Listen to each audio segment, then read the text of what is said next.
Da mai, tutti mi dicono, quando ci sono andato in Argentina, mi non sono mai mica portato in Argentina, mi ha portato mio papà perché mi non ragionavo ancora per fare il viaggio, mi ha portato a fine del 49 perché papà pensava che le robe in Italia era tutta la politica molto instabile e non si sentiva di che superasse quegli anni l'Italia facilmente. Mai non ho conosciuto niente, che c'era andato in Argentina nell'anno 25.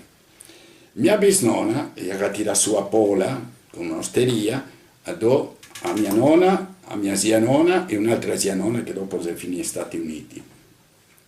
Allora, in campo profughi, io ho trovato al vecchio, perché il vecchio già avevamo era tutto, io ho trovato che ha fatto il richiamo nell'epoca di Perón, che c'era in Argentina, che ha fatto il richiamo e si è andato in Argentina. Poi là, che non mi ricordo molto perché ero piccolo, avevo 5 anni, non si può stare tanto, però per le informazioni che ho, si scriveva a casa qua a Venezia e a Venezia papà stava al municipio, si andava avanti. Anche si va in Argentina, gli affittò una casa, la nonna Catina, che la parlava benissimo il croata, mi insegna qualche parola anche, e che c'era mio zio Gino che aveva la patente e si andava a lavorare in un garage e metteva le macchine sul suo posto e dice, lavora uno, mangiamo tutti, che con 5 centesimi in Argentina ti andavi alla feria e ti portavi una sporta piena, no?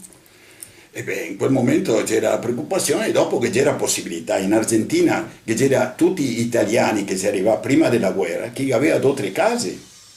Perché? Perché la domenica andava tutti i parenti, gli amici, si aiutava e metteva maton su maton su maton. E che c'era tanti che, la verità, non aveva nessuna professione, però il lavoro in Argentina, che c'era tante opportunità, non detto disturbava nessuno, poi si costruiva senza problemi, ti facevi a casa, se ti facevi bene, meglio per tutti. E mio papà si era tentato, dice, beh guarda, qua le cose, la politica non è molto chiara, e la nonna se andava via da Pola, fra poco dovremmo andare via di Trieste, fra poco dovremmo andare via da Mofalcon, parliamo chiaro, no? Mi aveva pensato così, era, dice, beh, vediamo, andiamo a provare in America. Elena si abitava a Sant'Elena. Si abitava a Sant'Elena che avendo tutto, mi ricordo, secondo contava lui, era 100.000 lire, tutto, mobili, tutto. Che poi non avevo dopo che costa moltissimo. E andiamo a Genova, si parte a Genova si fa notte a Genova, la nonna qua piangeva tutto, no, mi ricordo la nonna non voleva, mia mamma neanche voleva andare via, mia mamma che c'era sua mamma in Argentina perché si sentiva a Venezia e aveva fatto un salto, dice basta, questo è il massimo che mi può succedere nella vita, e era Venezia. Però papà aveva preso la decisione, se va in Argentina. Se arriva in Argentina abbiamo avuto un guai brutto in nave, siamo andati con una nave Liberty che si chiamava Olimpia, non l'avevo visto mai più, credo che sia stato l'ultimo viaggio, questa Olimpia, leggera, da una parte le donne, da una parte gli uomini, le donne con i fiori, mi ricordo le gamelle del caffè latte, che c'era una roba abbastanza interessante con molto zucchero dentro, no? Qui mi ricordo il dolce. E dopo ho avuto una disgrazia che so cascà, che c'era una porta aperta della stiva, di una delle stive, e so cascà, e mi ha fatto abbastanza male, sono stato in infermeria più di 40 ore in coma e beh, sono arrivato a Buenos Aires tutto fassato da piccolo. La mamma che aveva scoperto Venezia da un paese di Pole a venire a Venezia era New York questo, no?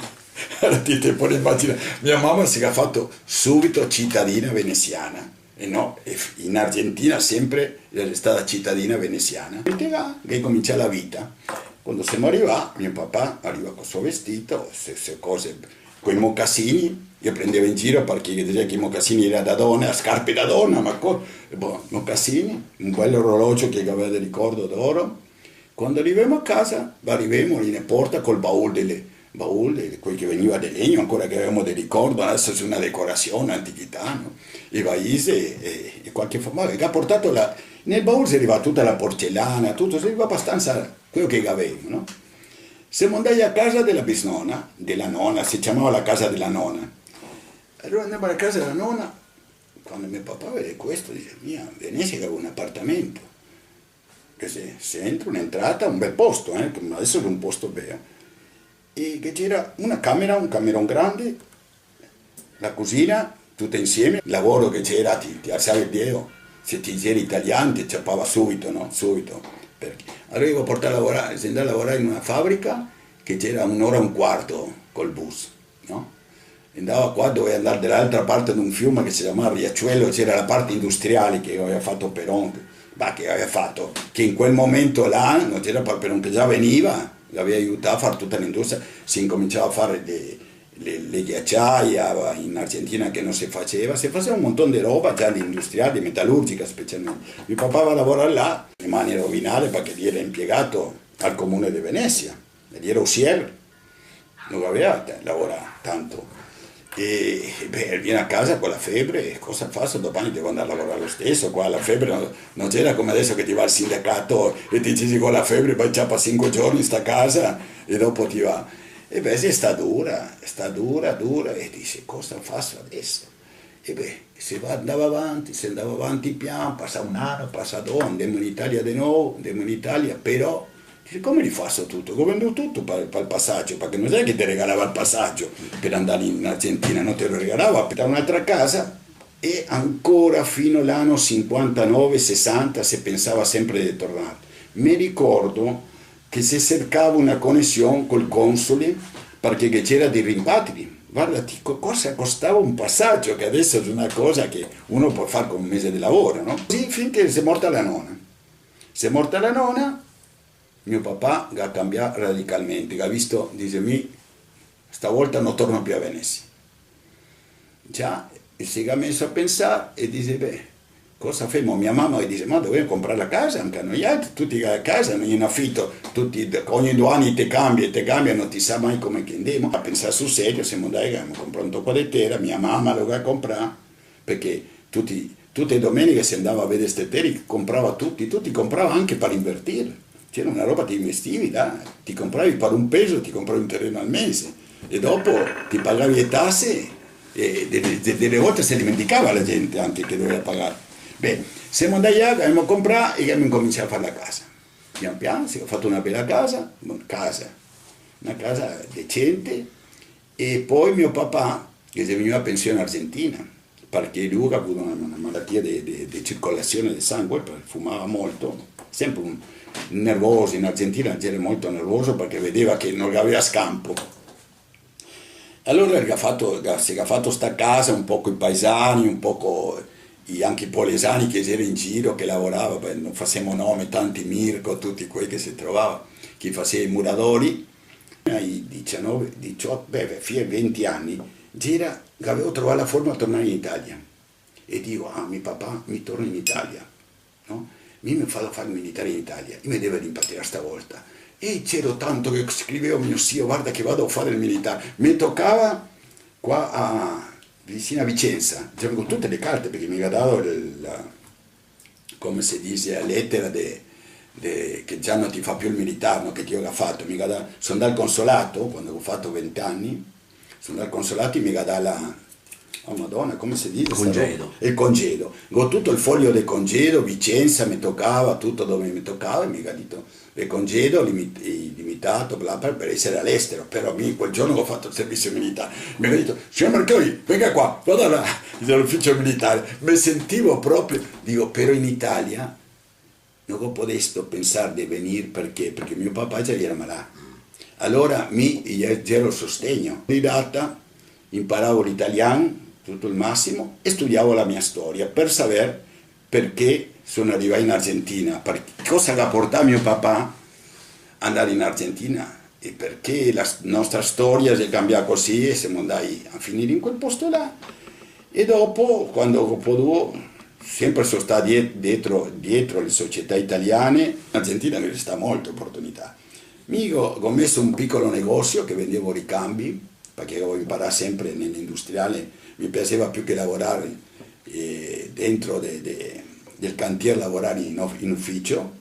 Allora ho imparato tutto qui, con i ricambi, e ho messo un piccolo negozio in società con uno che aveva la possibilità di investire. E con quello andavo avanti, e con quello sì, ne abbiamo fatto a casa. In Argentina si andava sempre alle società italiane, specialmente le Venete, la Trevisana, la Bellunesa, e si andava a ballare là perché si era sentito di stare tutti i Veneti insieme, perché c'era dopo che c'erano i siciliani, la calabrese che c'era la più grossa, la migrazione più grande, e ognuno aveva la sua società. Noi andavamo dei bellunesi e dei trevisani che c'erano i più attivi là vicino, e quello li manteneva insieme. Ti trovavi un italiano che parlava in italiano, perché c'era gente che parlava un dialetto, se non c'era il dialetto veneto, io non capivo più niente, capivo l'italiano e il veneto, però dopo se ti mi parlavi in napoletano, ti mi parlavi in siciliano, in calabrese, non capivo niente. Sì, se parlava qualcosa, ma quella gente parlava, la gente vecchia, parliamo, perché parlava sempre in dialetto. Per cui a noi in Italia ne diceva Tano, tutti erano Tano, perché per napoletano, perché i napoletani non capiva nessuno, e parlava in napoletano e se non ti capivi ti dovevi capire se ti dovevi stare, se no ti parlava sempre. Allora a tutti quei che arrivavamo dall'Italia, se arrivava dall'Italia prima che ti diceva Tano, erano i veneziani, ma che Tano?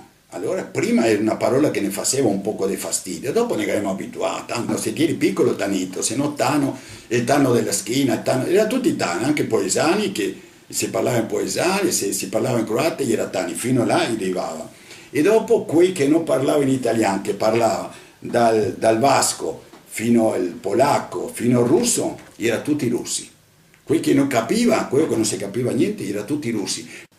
Allora, metà polesano e metà veneziano.